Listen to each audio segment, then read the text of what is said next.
Hello everyone, আসসালামু আলাইকুম। আপনারা সবাই কেমন আছেন? আল্লাহর রহমতে ভালো আছেন। আমিও আপনাদের দোয়ায় ভালো আছি। অনেক দিন পরে আজকে একটা রেসিপি দেখাচ্ছি। আজকে হচ্ছে গরিবের বিরিয়ানি।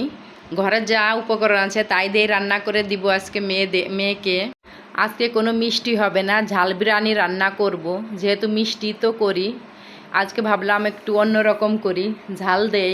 মেয়ে খেতে পারবে কিনা জানি না, না খায় না খাক, আমিই খাবো একলা। ঠিক আছে না আম্মু? ঠিক আছে। আজকে কিন্তু আমি আপনার হচ্ছে টক দই, চিনি কিছুই দিব না, শুধু এক প্যাকেট বিরিয়ানির মশলা আনছি, তাই দিয়েই আপনাদের রান্না করে দেখাবো।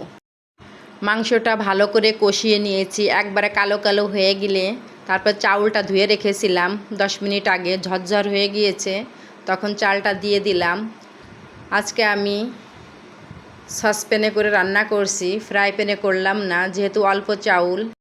আমি বিরিয়ানিটা দমে রান্না করব, এই জন্যই নিচে একটা তাওয়া দিয়েছি, ভাতটা যাতে তলে না লেগে যায় এই জন্য। দেখেন অনেক সুন্দর, এইভাবেও রান্না করতে পারেন আপনারা। অনেকে রাইস কুকারেও রান্না করতে পারে না, যেমন আমার মা রাইস কুকারে রান্নাই করতে পারে না বিরিয়ানি, পোলাও। অনেকটা ঝরঝরে হয়েছে, দেখেই বুঝতে পারছেন, অনেক সুন্দর। ইনশাল্লাহ আপনারা বাসায় বসে বানিয়ে খাওয়ার চেষ্টা করবেন।